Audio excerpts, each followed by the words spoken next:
A pesar de su juventud, tiene 30 años, el economista Juan Ramón Rayo es ya un prolífico autor con 7 obras publicadas, además de contar en su haber con colaboraciones en otros libros. El director del think tank liberal Instituto Juan de Mariana nos visita hoy en Periodista Digital para hablar de su último volumen, Una revolución liberal para España, anatomía de un país libre y próspero, cómo sería y qué beneficios obtendríamos. En esta obra nos explica cómo reconfigurar la administración española y sus atribuciones para pasar del actual modelo socialdemócrata a un Estado mínimo y qué ventajas tendría desde su punto de vista este último. Bienvenido a Periodista Digital y muchas gracias. ¿Qué tal, Antonio? ¿Cómo estamos? Pues muy bien, Juan Ramón, ánimo. Además, ya no sé ni cuántas veces nos visitas. Todas las que sean necesarias y más, si hace falta. Tú sabes que cada vez que saques un libro, aquí eres bienvenido. Y como últimamente lo haces mucho, pues muchas veces nos vemos. Bueno, y más que nos veamos. Esperemos. Pues mira, en este libro moderas, ya que hablamos de tus libros anteriores, de tus artículos, en este libro moderas tus posturas respecto a obras anteriores, aceptando cierta intervención del Estado en áreas donde tú antes te oponías radicalmente. ¿Por qué? ¿Por qué esa moderación de las posturas? Bueno, realmente en el libro no es que se acepte o se justifique o se concluya que la intervención del Estado es necesaria. Simplemente hay temas que no se tratan o hay temas que no se estudian sobre cómo podría funcionar un mercado libre o una sociedad libre en ausencia de Estado. Y dado que no se desarrolla cómo podría funcionar, pues simplemente de manera provisional se acepta que el Estado pueda intervenir en esas áreas. Pero es más una especie de lo que llamamos los economistas ceteris paribus, ¿no?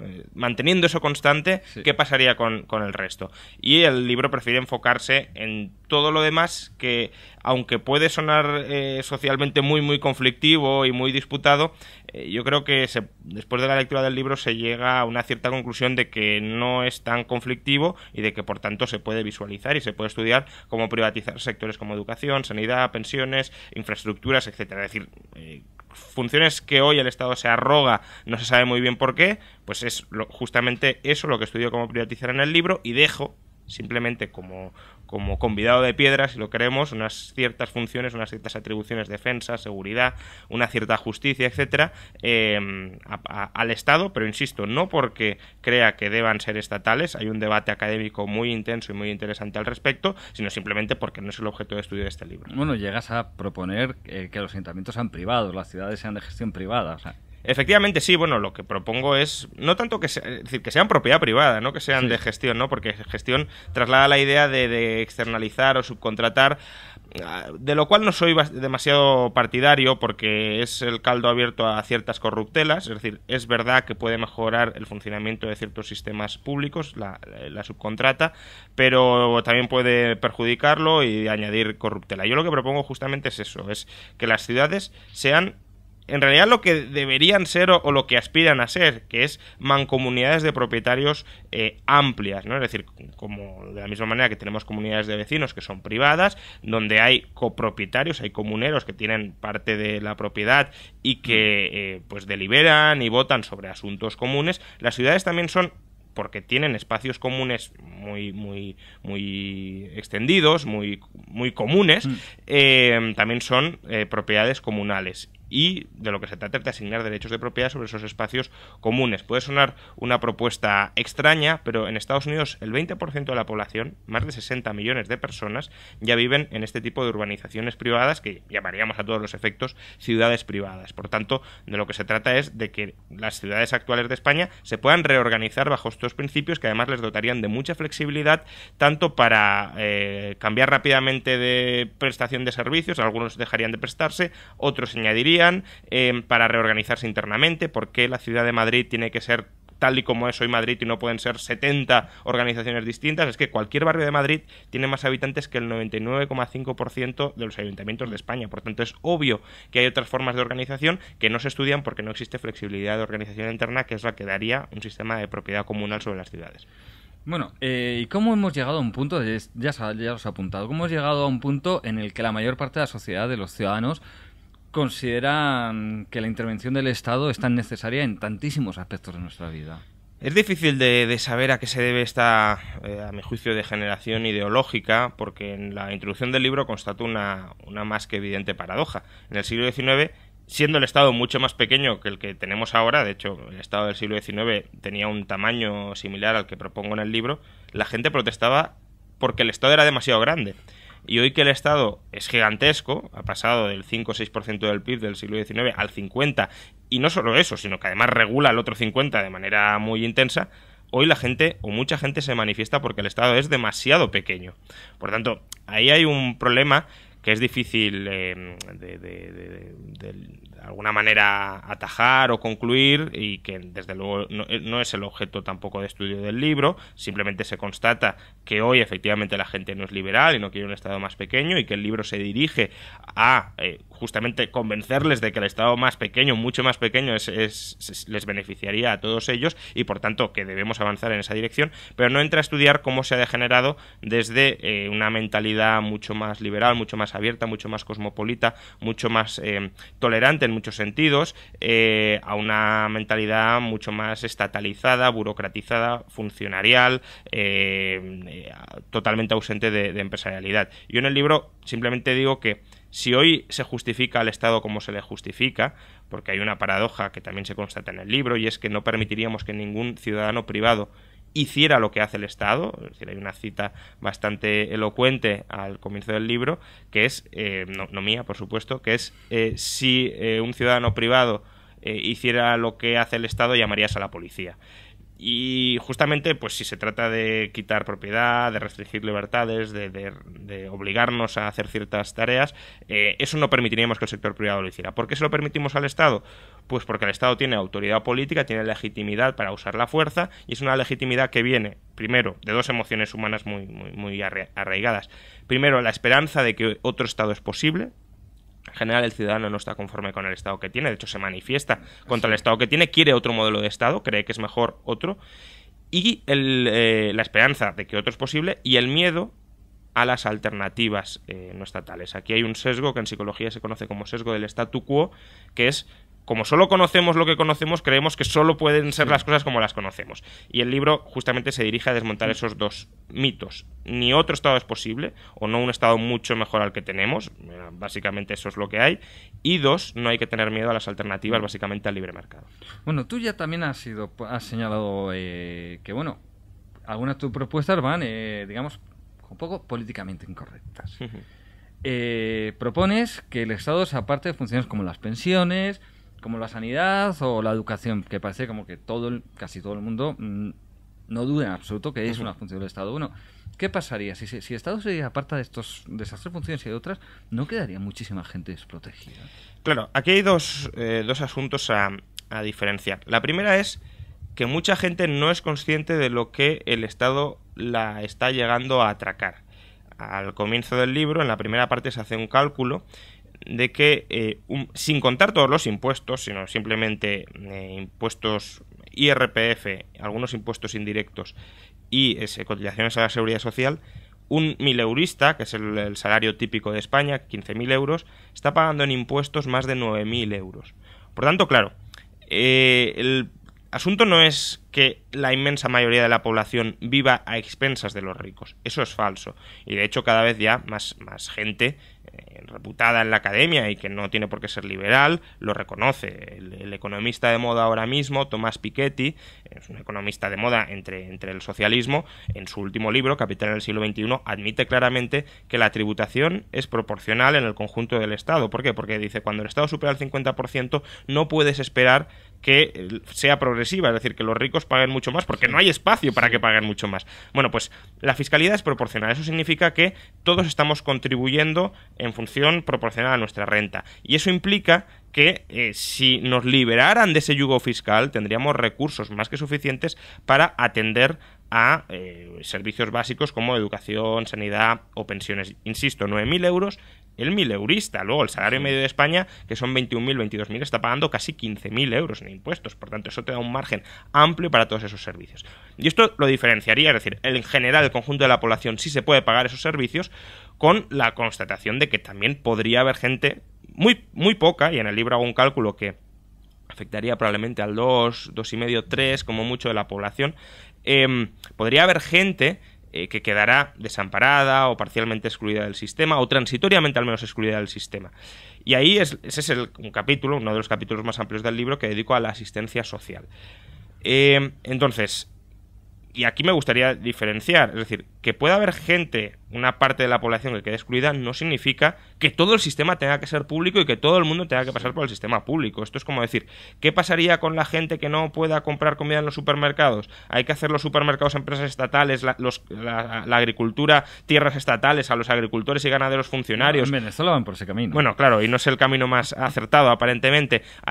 Debemos también nacionalizar las fábricas de producción de tractores para que... No tiene sentido. Lo que en todo caso puede tener sentido es que a estas personas en situación de necesidad se les transfiera una renta y con ella puedan acceder al mercado. ¿De qué manera se les puede transferir renta? Pues hay 3 niveles muy rápidamente. El primero sería el nivel de protección básico, aseguramiento, ahorro propio, etcétera. Es decir, el nivel por el que yo me responsabilizo para hacer frente a adversidades previstas o incluso imprevistas. Luego un segundo nivel que sería la ayuda social voluntaria, que tendría un peso extraordinario en una sociedad libre como lo tuvo en el siglo XIX, es decir, no estamos especulando sobre qué podría pasar, sabemos que ha pasado y sabemos que las mutualidades y las sociedades de ayuda mutua jugaron un papel básico para que nadie quedara desamparado o casi nadie. Y luego en el libro también dejó abierta la puerta a que un 2% del presupuesto, incluso 3 estirando, se pueda dirigir a esta asistencia social para dar un cierto apoyo a aquella gente que ni se puede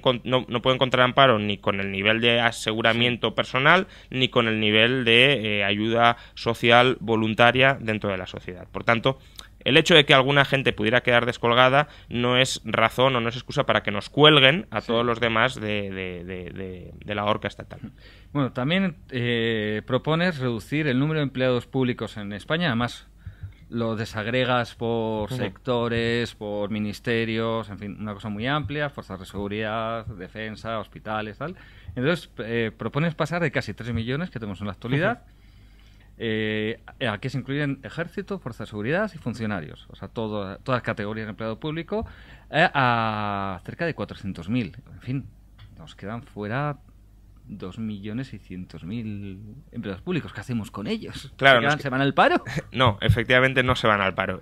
Quedan fuera de un tipo de organización y de un tipo de contrato, que es un contrato con la administración pública, pero en la medida en que prácticamente todos esos servicios se seguirían prestando, claramente sanidad, educación, cierta gestión de las pensiones, etcétera, como todo eso se seguiría desempeñando y como además el personal cualificado ahora mismo en España para hacerlo no es tan amplio, el caso claro es la medicina, es decir, hacen falta médicos, hacen falta enfermeras y quien tiene la capacitación para hacerlo no es cualquiera.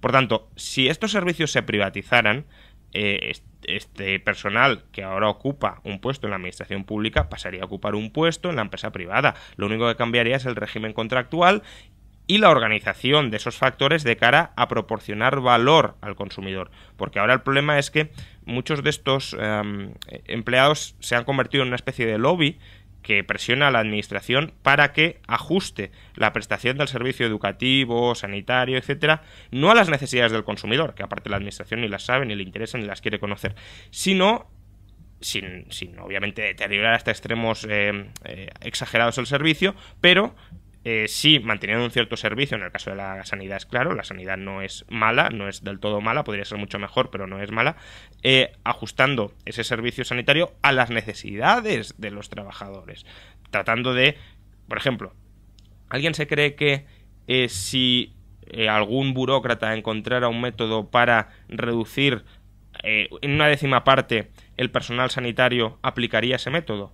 No, porque la lógica de la burocracia no es recortar el personal sanitario, es mantenerlo e incluso ampliarlo. Por tanto, es obvio que no se responde a incentivos de mercado, a incentivos de, oiga, si podemos abaratar este servicio y volverlo mucho más accesible en términos de coste a todo el mundo, lo hacemos. En el caso de la administración pública no es así. Si la rebaja de coste implica prescindir de parte de los empleados públicos, no se va a hacer porque saben que eso implicaría, primero porque la ley no lo permite en muchos casos en el personal funcionarial, y luego en empleados públicos, en contratados públicos, es tremendamente complicado. Pero luego es que incluso aunque se permitiera, armarían manifestaciones, lobbies internos, etcétera, de presiones que harían que el político, el burócrata de turno dijera, no me busco líos, ¿no?, el plan Rajoy, y por tanto mantengo la burocracia y este servicio tal como se viene prestando desde hace décadas. Solo un dato para terminar, para ilustrar esto. La productividad de la sanidad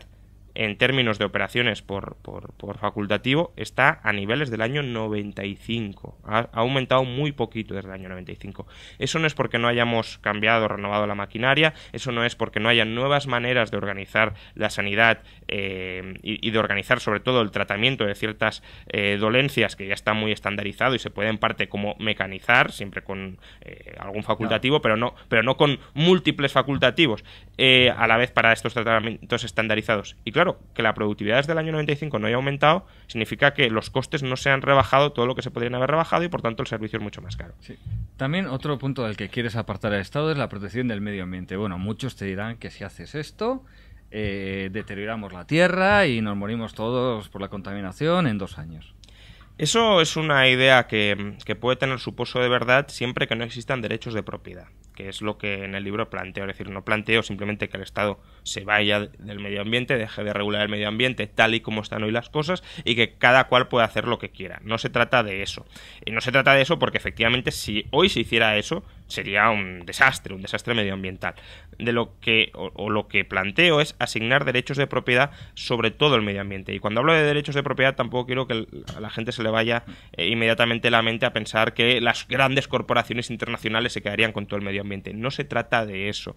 De lo que se trata es de la gente, de los ciudadanos que han venido históricamente usando cierto entorno natural, que sean ellos los propietarios o, mejor dicho, los copropietarios. Porque el medio ambiente es un espacio clarísimo donde no imperaría tanto, habría de todo, pero no imperaría tanto la propiedad privada de tipo individual, sino la propiedad privada de tipo comunal. Y ya tenemos una enorme cantidad de experiencias internacionales sobre cómo funciona, lo bien que funciona la propiedad privada de tipo comunal. De hecho, hace unos años Elinor Ostrom de la escuela de Bloomington recibió el premio Nobel de Economía precisamente por estas aportaciones, es decir, por las aportaciones de cómo el medio ambiente es capaz de perfectamente mantener la propiedad comunal y no deteriorar el medio ambiente. Entonces, ¿cuál es la lógica de esto? Pues la lógica de esto es que si tú eres propietario y otro daña tu propiedad, hombre, tú puedes permitir que se deteriore, pero en general la gente no permite que se deteriore su casa, su jardín, ni siquiera que una empresa permite. Si una empresa, por ejemplo, tiene un bosque y está encargada de producir papel, que además es una actividad legítima y que hay que seguir haciendo, porque si no, no se podrían editar libros, por ejemplo, y si se restringe el uso del papel, alguien tendría que decidir qué libros se publican y qué libros no, por tanto es obvio. A algunos les gustaría poder hacerlo. Efectivamente, pero no sería lo adecuado. Entonces, es obvio que algún tipo de jerarquía de uso sobre el medio ambiente se ha de dar y esa jerarquía se da sobre la propiedad privada. Entonces, lo que decía, que una empresa produzca papel a partir de un bosque no significa que deforeste el bosque y se olvide de él, porque ese bosque es su propiedad y si lo deforesta y lo degrada, eso sobre su activo significan pérdidas por deterioro de activo. Entonces, lo que suelen hacer las empresas papeleras que es reforestar el bosque para dentro de 10, 20, 30 años volver a tener papel disponible. Entonces, en la medida en que tú puedas internalizar tus costes, en general, y en la medida en que además el ser humano en general se preocupa por el medio ambiente en general estaría protegido. ¿Qué pasa? Que hoy los costes no se internalizan, ¿por qué? Porque no hay derechos de propiedad bien definidos. Si yo contamino una ciudad, como la ciudad no es de nadie, por ejemplo, o si yo contamino un bosque, como el bosque, unos sí son, pero como otros no son de nadie, pues yo no puedo reclamarle nada a nadie. De lo que se trata es de que podamos hacer estas reclamaciones y que por tanto que podamos restringir el uso contaminante que otros hacen de nuestra propiedad. Y eso hoy se le encarga al Estado. No define propiedad y dice yo así con brocha gorda voy a ver qué regulaciones apruebo para determinar yo qué uso pueden hacer ustedes de lo que deberían ser sus propiedades. Y el caso extremo sería que decidiera cuántos árboles se pueden cortar y qué libros se pueden editar, pero sin ir a casos tan extremos que obviamente no se producen todavía, pero sí decir, este río no se puede utilizar para nada, este campo tiene que mantenerse virgen o en barbecho, etcétera, etcétera. Y eso es determinar cómo se usan unos recursos que tendrían usos válidos y que a lo mejor los usos pueden ser conservar el medio ambiente, pero no necesariamente. Y ya para terminar, solo un ejemplo de lo que para mí es un paradigma de asociacionismo voluntario y social, es decir, no estatal, sino que emerge de la sociedad dirigido a algo muy digno y muy loable, que es querer proteger el medio ambiente. En Inglaterra hay una asociación con más de un siglo de vida que se llama el National Trust, y el National Trust ¿a qué se dedica? es una especie de ONG, que es la ONG con más miembros de todo Reino Unido, y que a partir de las donaciones voluntarias de estas personas, más de 100.000 miembros, va comprando tierras y territorios de costa en Inglaterra. ¿Para qué? No para explotarlos privadamente el National Trust, porque además en los estatutos dice que no se les puede dar un uso industrial y que ni siquiera los pueden vender. ¿Para qué los compra? Textualmente, para dejar esas tierras o esos territorios para disfrute del pueblo inglés, del conjunto del pueblo inglés. Por lo tanto, eso es un ejemplo de cómo se podría conservar el medio ambiente a partir de la sociedad civil. ¿Es el National Trust un actor relevante dentro de la protección del medio ambiente inglés? Pues solo un dato. Es el mayor propietario de tierras de Inglaterra. Por tanto, sí, es muy relevante y es una organización voluntaria y social que no nace de la coacción estatal. Y por tanto es una organización de la que los liberales nos podemos sentir plenamente orgullosos y plenamente representados. Sí, pero en ese caso de la gestión privada, aunque sea con copropietarios del medio ambiente, te puede ocurrir, oye, perfectamente, que el National Trust compre unos terrenos de costa y tal, y que al lado haya un bosque privado de un señor que no le importa deteriorar su propiedad, tala todos los árboles y ahí lo que significa de protección contra la erosión y tal, que es en esos árboles, deja existir, hay una lluvia, una riada y se carga el otro terreno. ¿Qué hacemos? Claro. Él ha utilizado su propiedad, pero al final ha terminado destruyendo la misma. Claro, eso es lo que comentaba antes de las externalidades. Entonces, cuando hay propiedad privada, las externalidades se pueden internalizar. Es decir, si yo tengo compro por ejemplo un territorio costero y lo que dice se tala el bosque y eso erosiona el terreno y al final me termina afectando, yo compro siempre un terreno con unas determinadas condiciones. Entonces, si esas condiciones cambian ex post y cambian ex post de una manera de la que no hemos negociado, de la que no hemos hablado, etcétera, yo tengo derecho a impedir que eso cambie o al menos a reclamar una indemnización ante los daños sufridos por ese cambio. El ejemplo que tú pones es muy bueno para comprender la importancia que tendría la copropiedad. Las externalidades, y esto el teorema de Coase, otro premio Nobel, explica muy bien cómo se pueden internalizar, pero se pueden internalizar siempre que, en terminología económica, los costes de transacción sean bajos, es decir, que no cueste mucho negociar, que la relación causa-efecto esté clara, etcétera. Pero en el ejemplo que tú das, que es un ejemplo al final de un ecosistema, quizá muy simplificado, pero de un ecosistema, al final no queda claro de quién es la responsabilidad y quién causa qué y cómo podemos cuantificar tu contribución marginal al daño causado, etcétera.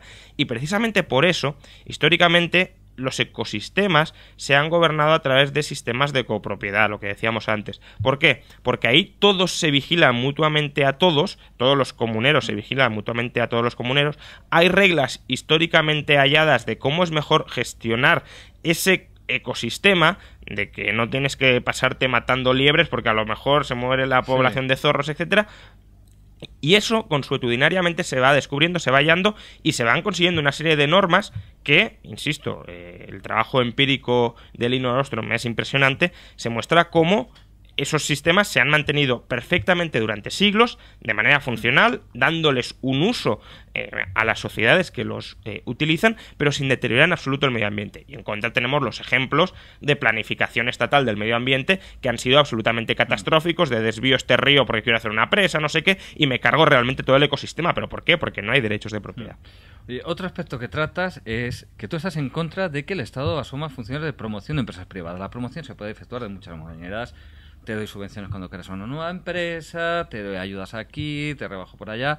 Y también otro modo de promocionar empresas, que lo vemos habitualmente y está comúnmente aceptado, es que las autoridades de un Estado viajen por el mundo ayudando a los empresarios. Ahora acabamos de verlo con el rey, lo estamos viendo con el rey en el Golfo Pérsico, en la península arábiga, pero bueno, ¿qué dice el rey? Dice en otros momentos es el propio Rajoy o en su día Zapatero, es Artur Mas en empresas catalanas o Ignacio González con empresas madrileñas. Son nadie como cualquiera. Bueno, ¿qué te parece que el rey y altos cargos del gobierno y de los gobiernos autonómicos, que es de los ayuntamientos, viajen con empresarios por el mundo promocionando para que vayan a hacer negocios, básicamente? Yo en el libro intento distinguir entre capitalismo de libre mercado, que es un sistema basado en la propiedad privada y en los contratos y donde se minimizan las relaciones coactivas entre ciudadanos, es decir, se basa en relaciones voluntarias y pacíficas, y lo que podríamos llamar corporativismo. El corporativismo, que también podría llamarse socialismo para ricos o intervencionismo de Estado sobre las empresas, es un sistema donde la política y el Estado y la coacción estatal se utiliza para el lucro de algunas empresas privadas. Entonces, el caso más claro es el de las subvenciones. No tiene que haber subvenciones de ningún tipo. Las empresas se han de adaptar a lo que necesitan los consumidores. Y la manera más rápida de que se adapten a lo que necesitan los consumidores es que respondan ante los consumidores, no que respondan ante el político, porque entonces se adaptan a lo que quiere el político, que no tiene por qué ser y normalmente no es lo que quiere el consumidor. Pero luego, efectivamente, como comentas, hay otro nivel de promoción, que es utilizar la imagen de ciertas autoridades para defender o para promocionar ciertas empresas. Yo eso lo veo menos problemático que las subvenciones, es verdad, porque ya no es directamente sacarle dinero del bolsillo a nadie, pero aún así no me gusta. Y no me gusta ¿por qué? Porque no quiero que empresarios y políticos se metan en la misma cama, porque eso es el germen de cosas mucho peores. Si se limitaran simplemente a hacer publicidad de ciertas empresas, bueno, yo tendría cierto reparo en que promocionen unas y se olviden de otras, porque entonces les estás dando una ventaja competitiva a algunas que quizá no sean las mejores, o quizá no sean las que responden mejor a las necesidades de los consumidores.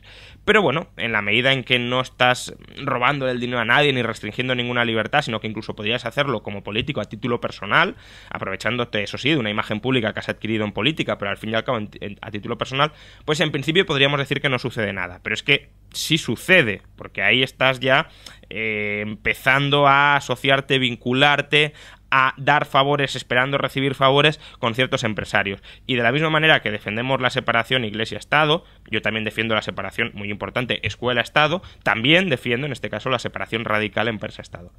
Perfecto. Hombre, también hay que decir que estos viajes, al final, también los paga el erario público. Sí, efectivamente, pero que... Pero son cantidades efectivamente, pequeñas, ¿no? ahí hablar de robo siéndolo, pues sí, quizá podría parecer una exageración porque estamos hablando de céntimos por ciudadano, sí, pero efectivamente también es un mal uso del dinero público cuando únicamente se utiliza para promocionar empresas. Pero para mí lo fundamental no es tanto esto, que quizá alguien que fuera favorable podría encontrar una réplica fácil de decir es que son 4 duros, sino lo fundamental es el caldo institucional corruptor que generas a través de esas promociones. Y también te muestras contrario, esto, en un punto además donde que muchos que estarán en contra del 99% del libro en esto te van a apoyar, te muestras contrario a la propiedad intelectual, tanto en lo que se refiere a actividades culturales, lo que se llama la cultura, cine, música, libros, como a las patentes. Explícate. Sí, yo creo en la propiedad privada. Las patentes y los copyrights, es decir, la mal llamada propiedad intelectual, no es propiedad. Al contrario, es conceder un monopolio a ciertas personas para que puedan explotar ellos su propiedad a costa de que el resto no puedan explotar la suya, darle el uso que quieran a su propiedad. El caso típico puede ser el de un medicamento. Es decir, yo conozco cómo producir un medicamento, tengo los materiales para hacerlo, pero como alguien tiene una patente, me puede impedir a mí hacer un uso de esos componentes para crear el medicamento, comercializarlo, venderlo, etcétera. Las ideas no son apropiables. Es apropiable los recursos materiales que son escasos y sobre los que caben usos conflictivos. Es decir, si yo me como un pastel no te lo puedes comer tú. Por tanto, algún tipo de norma, no estoy diciendo que tenga que ser mi propiedad, ni que tenga que ser la tuya, a lo mejor tiene que ser de un tercero, pero algún tipo de norma tiene que haber para ver quién se come el pastel o cómo se reparte el pastel, etcétera. Con la propiedad intelectual, tú puedes hacer uso de una idea, yo puedo hacer uso de esa misma idea, por tanto no es escasa, no se agota al usarse. Es la regulación política, la regulación estatal, la que vuelve esa idea artificialmente escasa y por tanto contingenta la capacidad o su potencial para generar riqueza en sociedad. Tengamos en cuenta que cuando surgen las patentes en Inglaterra en el siglo XVII, surgieron bajo el nombre de una ley que era mucho menos edulcorada que la que tenemos hoy, y era legislación de monopolios. ¿Por qué? Porque era efectivamente un monopolio. Entonces ahí la cuestión, éticamente, yo creo que la cuestión está clara, o más o menos clara, es decir, las patentes son un atentado contra la propiedad privada y por tanto es algo antiliberal. Quizá la duda esté en sin patentes cómo se lograría investigar, sin propiedad intelectual cómo se lograría movilizar recursos para lograr pues hacer ciertas investigaciones que nos benefician a todos.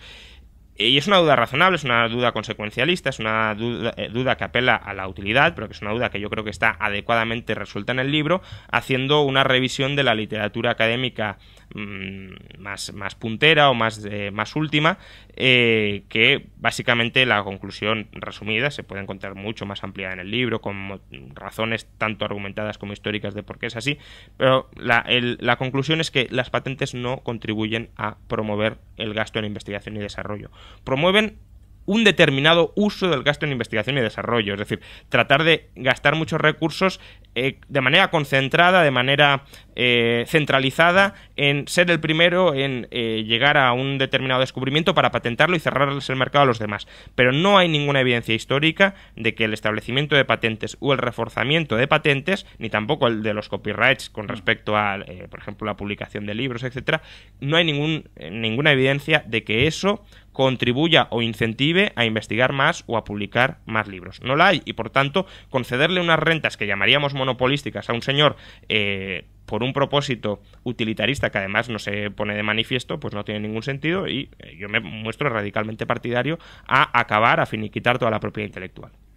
Pues me imagino que viendo esto también estarás en contra de que Google News y otros agregadores tengan que pagar a los editores de prensa por dar enlaces. Totalmente, eso es precisamente un ejemplo de lo que comentábamos antes, del lobby empresarial corrompiendo al gobierno para que el gobierno apruebe una legislación en favor de ese lobby empresarial y a costa de otros empresarios que están prestando un mejor servicio en este campo, porque al final la innovación disruptiva, la innovación que cambiaba el mercado, la innovación que innovaba, la innovación que aportaba valor, era Google News centralizando fuentes de información y ordenándote las fuentes de información que hoy en Internet se han comoditizado absolutamente y donde, por tanto, necesitas un especialista intermediario que te proporcione el producto más acabado y no que te deje a la vorágine de periódicos sin discriminar, sin seleccionar nada, sin poderte pues localizar exactamente las noticias que tú buscas. Y es que vamos, incluso los propios periodistas que quieren cobrar de Google News utilizan Google News de manera gratuita. Por tanto, habría que preguntarles ¿por qué no pagan ustedes a Google News por el servicio que les proporciona si les están cobrando por además ampliar el flujo de visitas que están recibiendo? Vamos, es un disparate absoluto que simplemente ilustra lo corruptor y lo distorsionador que es el intervencionismo estatal. Sí. ¿Y qué hacemos con los medios de comunicación públicos? Hay que cerrarlos todos, claramente. Es decir, no hay ninguna razón para que haya medios de comunicación estatales. No la hay, y se puede ir revisando una a una todas las justificaciones que se dan, desde promover la cultura, promover una lengua autóctona, trasladar información objetiva, vendiendo una objetividad que luego no existe, porque es la objetividad en todo caso, y si es independiente, del periodista que está colocado allí, que tiene un determinado programa ideológico detrás, unos determinados sesgos ideológicos detrás, y al que se le concede el privilegio de, con el dinero de los demás, haga usted el programa que quiera. Y no se trata de eso, se trata de que la programación se adapte a las necesidades de los consumidores y que los consumidores paguen directa o indirectamente por aquellos medios que quieran. Obligar a la gente a pagar por un medio de comunicación que no quiere no es legítimo. Y si alguien quiere pagar por un medio de comunicación público, que pague, pero que no obligue a los demás a pagar, porque entonces está externalizando el coste de mantener un servicio público que a él le puede encantar, pero a los demás no. En el mercado libre, que yo consuma una determinada cadena de televisión o un determinado producto no implica que tú tengas que consumir ese mismo ni que me lo tengas que pagar, y eso sí lo implican los medios de comunicación públicos. Por tanto, sobran absolutamente todos, aparte de que en realidad en España son una herramienta de propaganda política, pero ya digo, incluso en el mejor caso de que sean independientes del poder político, también sobrarían. Sí. Y bueno, también ya casi al final del libro dices que que esta obra no es un programa para un partido político, pero a la postre son los partidos políticos los que, a través de sus miembros en el Congreso, los que terminan legislando. Bueno, ¿cómo se pueden aplicar tus propuestas si no llegan al Parlamento? Efectivamente, el libro no está concebido para que lo coja algún partido político y diga, me ha convencido, voy a ir aplicándolo de manera... Aparte, ¿tú crees que habría algún partido político en España? No lo habría, pero es que aunque lo hubiese, no se trata de, no lo sé, imaginemos que mañana el PELIP, el Partido de la Libertad Individual, llega al Parlamento, le convence el libro y dice, pues yo lo quiero aplicar. No se trata de eso. De lo que se trata es de que este libro lo lea cuanta más gente mejor, aunque a la editorial no le guste, pues por medios oficiales o extraoficiales, porque por algo soy contrario a la legislación de copyright, y que la gente al leerlo cambie su mentalidad, y cambie su mentalidad de ser una mentalidad mucho más estatista, mucho más cerrada, mucho más favorable a legitimar la coacción estatal, y se vuelva todo lo contrario, es decir, mucho más abierta, mucho más tolerante, mucho más voluntarista, mucho más contraria a que el Estado utilice la coacción y contraria a que la utilice en cualquier ámbito. Entonces, si se va generando, y este libro pues será una contribución marginal a ello, pero es un camino de muy largo plazo, si se va generando poco a poco un clima social, una mayoría social silenciosa que rechaza el intervencionismo estatal, que rechaza la coacción estatal, al final los partidos van a responder. Pero no es que venga un partido iluminado y diga yo voy a salvar a la población y voy a aplicar este programa, no. Se trata de que prácticamente, sea cual sea el partido gobernante, la población esté beligerante enfrente exigiéndole que el peso del Estado se reduzca. Aunque lo tenga que hacer Izquierda Unida, porque al final si la población se volviera liberal e Izquierda Unida quisiera sobrevivir políticamente, tendría que ir moderando su discurso hacia posiciones más liberales. Pues bueno, lo ideal es que eso suceda, es decir, que no dependamos de la buena voluntad, de la iluminación, de la visión mesiánica de un líder político, sino que sea la sociedad la que exija a cualquier partido político que se aplique este programa o algo similar, es decir, reducción muy drástica, muy enérgica, muy valiente, muy virtuosa del sector público del Estado.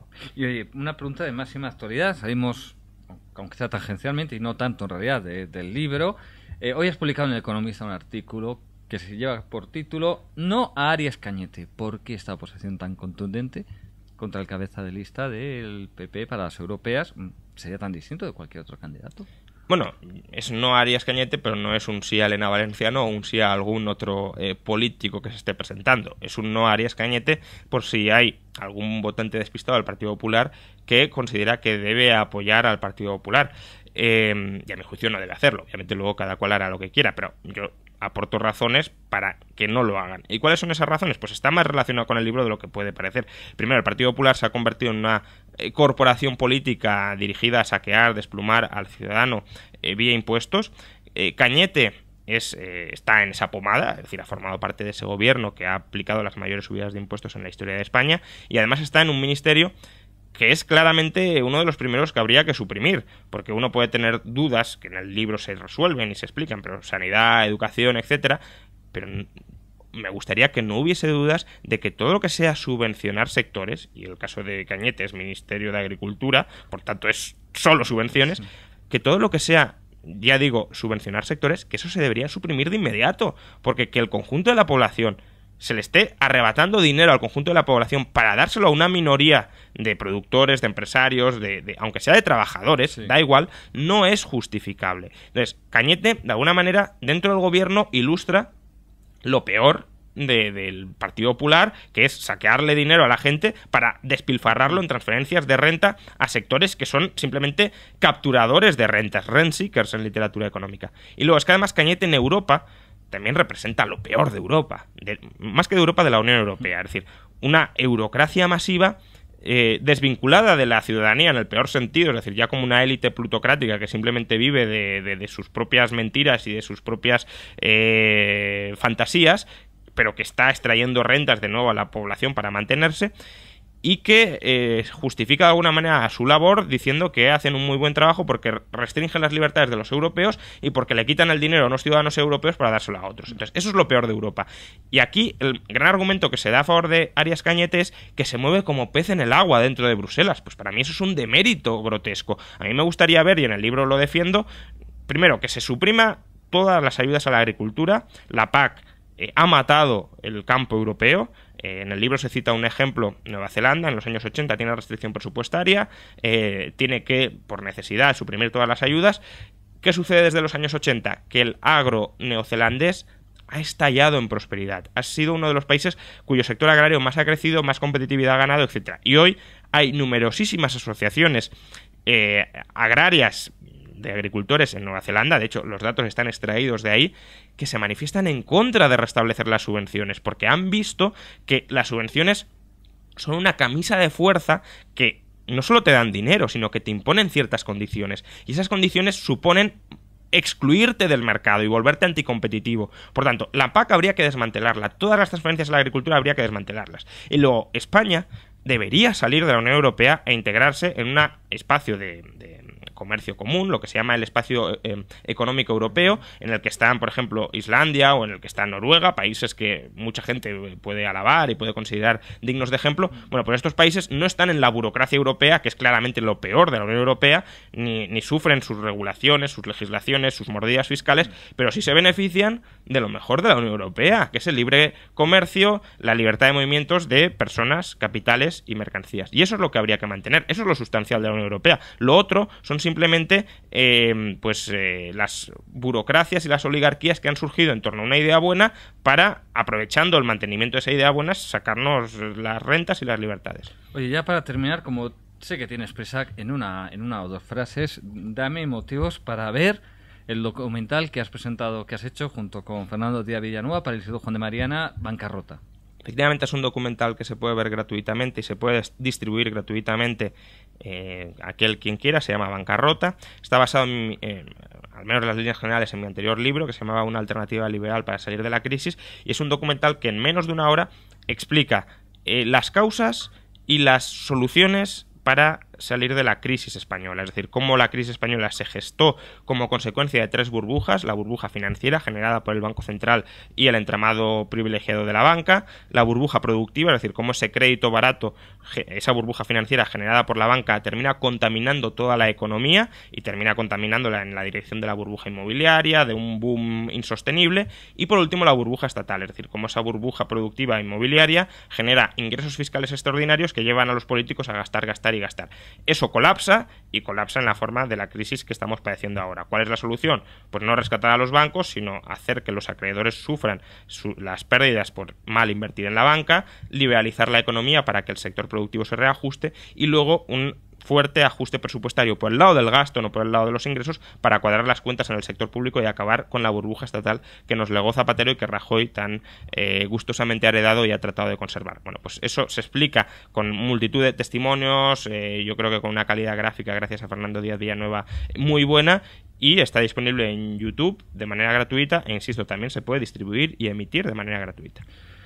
Bueno, pues Juan Ramón, agradecerte que hayas venido aquí para hablarnos de una revolución liberal para España, desearte mucha suerte con ella, con el libro, no que nadie se hace armas, por favor. Y nada, agradecerte que hayas venido una vez más a esta casa, Periodista Digital, y invitarte a que vengas cuando saques otro libro, que estoy seguro que será más bien pronto. Bueno, eso espero, y muchas gracias por la invitación. Sí.